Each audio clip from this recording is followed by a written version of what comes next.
Halo, ketemu lagi. Kali ini saya tidak akan ngebahas soal mancing karena sedang stay at home. Artinya belum boleh keluyuran dulu. Ya sebenarnya bisa sih diakal-akalan, cuma ya kita ikuti aja anjuran pemerintah. Kali ini bahasan seperti saya bilang tadi, bahasan saya bukan tentang mancing, tapi tentang hoax yang beredar baik di WA, mau di Facebook atau di sosmed apapun yang berkaitan dengan COVID-19. Sebetulnya terus terang saya malas untuk coba meluruskan hoax yang beredar. Karena dulu pernah melakukan sekitar 2014 atau ya 2014-an lah. Ya 2014. Eh Cuma karena rasanya kok hoaxnya nggak habis-habis, akhirnya saya putus asa ya udah tinggalkan. Tapi belakangan beberapa hari ini agak mengganggu di pikiran saya adalah karena kebetulan hoax yang beredar itu saya tahu ilmunya. Kebetulan saya 8 tahun pernah belajar khusus tentang laboratorium. Eh, 4 tahun di Smakbo dan 4 tahun di Sekolah Tinggi Energi Mineral Cepu. Eh, yang agak mengganggu dan saya khawatir ini menjadi apa? Illusionary truth effect atau efek kebenaran yang semu atau kebenaran yang semu. Maksudnya gini, suatu suatu informasi yang keliru atau yang salah kalau misalnya dibiarkan beredar dan diketahui halayak banyak, dibiarkan beredar tidak ada yang meluruskan, itu lama-lama bisa menjadi dianggap kebenaran gitu. Itu salah satu alasan saya kenapa pengen ngebahas soal eh, hoax yang beredar kali ini, terutama hoax yang tentang apa ini? Tentang pH pH makanan yang dapat menghindari virus corona. Hoaxnya yang beredarnya kira-kira seperti ini. Info dari pasien yang sudah sembuh dari Rumah Sakit Persahabatan, setiap hari kita di sana minum vitamin C 1000, vitamin E, jam 10-11 berjemur 15-20 menit, telur satu butir, istirahat tidur 8 jam, minum bla bla bla bla. Sampai di sini mungkin broadcast itu oke lah, masih masih bisa diterima meskipun saya ragu-ragu tentang makan telur satu butir setiap hari atau satu butir apalagi sampai setiap kali makan makan telur satu butir berarti sehari 3 kali dan 14 hari makan 14 kali 3 telur. Ah, itu maksudnya gini, tubuh butuh waktu 2 atau 3 hari untuk ngolah ngolah ngolah ngolah kolesterol kolesterol kita. Nah, kalau misalnya setiap hari kita makan itu bisa-bisa bisulan atau mungkin untuk yang punya masalah dengan kolesterol itu malah menjadi penyakit. Tapi ya oke lah, anggap saja mungkin hanya sehari satu. Nah, masalahnya adalah oke sih itu masih bisa so-so lah, masih bisa diterima. Tapi ketika ada tambahan, di sini sepertinya tambahan nih.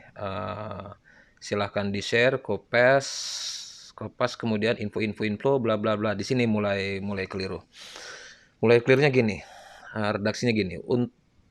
Ini untuk memberitahu kami bahwa pH untuk coronavirus bervariasi dari 5,5 sampai hingga 8,5.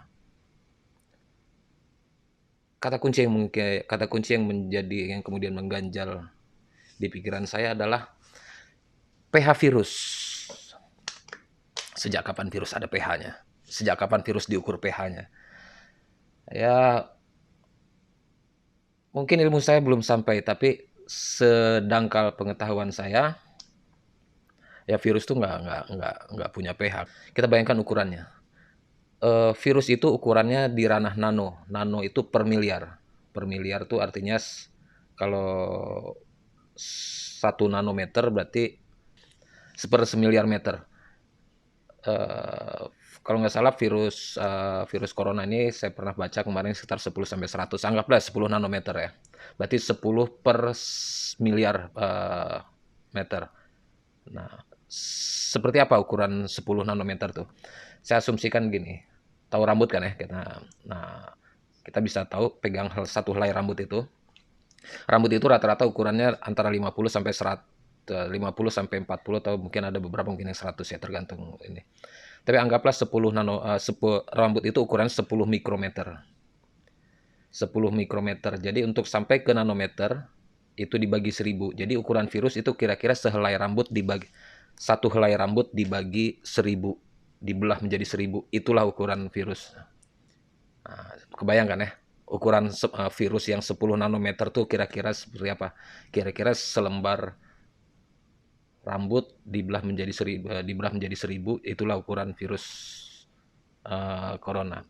Nah, sementara elektroda atau alat untuk elektroda yang dicelupkan untuk meriksa pH, elektroda pH meter itu terkecil yang saya pernah pakai, yang saya ketahui itu ukurannya hanya sebesar lidi, sebesar pentol korek api lah. Itu elektroda untuk memeriksa pH terkecil yang elektroda terkecil yang untuk memeriksa pH itu yang saya tahu itu sebesar lidi batang korek api. Nah, batang korek api kita bisa bayangkan, bisa pegang. Nah, untuk dipakai untuk meriksa benda yang ukurannya 1/1000 dari helai rambut. Nggak mungkin kan? Nah, kira-kira seperti itu. Gimana meriksanya? Kebayang berarti harus punya semangkok, karena untuk meriksa pH itu minimal 100 cc. Kebayang untuk dengan ukuran seper seribu belahan rambut, untuk dapat 100 cc untuk hanya diperiksa pH-nya, nggak bisa diterima. Karena memang di pH virus tidak diperiksa pH-nya, tidak punya pH maksudnya. Oke, kita bisa ngitung secara pH, konsentrasi hidrogen yang biasa dipakai untuk menghitung pH dari rumus secara empiris dari rumus molekul protein pembentuk virus itu sendiri. Tapi tetap virus tidak diukur pH-nya. Jadi kebayang ya, antara ukuran elektroda pH meter yang dipakai untuk meriksa pH dengan ukuran si virus yang akan diperiksanya, itu sangat jauh sekali. Tuh, jadi perlu catat adalah virus tidak punya pH, tidak diperiksa pH, itu tidak punya pH. Itu satu. Terus redaksi berikutnya yang perlu kita lakukan untuk mengalahkan virus corona adalah mengambil lebih banyak makanan alkali yang berada di atas pH virus. pH virus ini udah salah tadi. Nah, sekarang ditambah lagi makanan alkali yang mengandung yang punya pH di atas pH virus. Di sini sebutkan beberapa di antaranya ada lemon 9,9, pH 9,9, kemudian kapur 8,2, alpukat, bla bla bla sampai jeruk. Kita item pertama aja dulu. Di sini disebut jeruk pH 9,9, lemon. Ya sebenarnya lemon dan jeruk, yang pertama lemon dan yang ketiga jeruk tuh sama aja deh. Baik lemon maupun jeruk itu kita semua tahu bahwa banyak mengandung vitamin C. Oke? Tahu dong rasanya jeruk kayak apa? Yang manis-manis asam gitu. Yang jelas ada asamnya. Kenapa ada asamnya? Karena memang vitamin C itu nama kimianya adalah asam askorbat atau ascorbic acid. Dari namanya aja udah jelas bahwa itu asam askorbat. Dan kalau kembali pada teori kimia bahwa yang namanya asam adalah yang pH-nya di bawah 7. Sementara di sini ditulis 9. Enggak. Jeruk pH-nya tidak 9. Itu satu. Kemudian kapur 8,2, oke lah. Ya, memang kapur basah ya. Dia di atas 7. Alpukat banyak mengandung protein. Protein itu terbentuk dari asam lemak. Kembali ada bunyi asamnya. Meskipun asamnya tidak serendah jeruk, tapi tetap pH dia secara teoritis dia pH alpukat itu di bawah pH netral atau di bawah 7. Kemudian bawang putih, saya bawang putih tidak berani ini karena saya belum pernah meriksa. Tapi rasanya sih tidak 13. Tidak 13. Kemudian mangga sama seperti jeruk banyak mengandung vitamin C. Ya, asam askorbat tadi sama dengan jeruk. Eh, tergantung konsentrasinya, tapi mestinya pH-nya di sekitar 5 lah. Kemudian nanas. Nanas. Nanas di sini ditulis pH 12,7. Nanas itu banyak mengandung asam oksalat. Kembali kepada namanya, asam oksalat. Namanya juga udah asam, berarti pH-nya di bawah 7 dong. Tapi di sini ditulis 12,7, dianggap alkali. Jadi confirm ini broadcast yang beredar ini adalah hoax.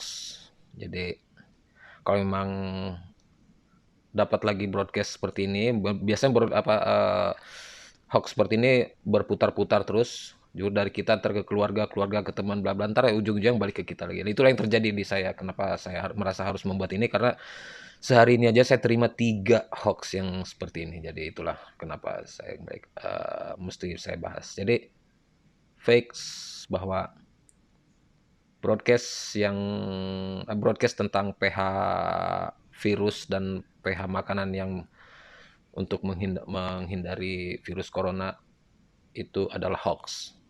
Oke. Yuk, sampai ketemu di bahasan saya berikut.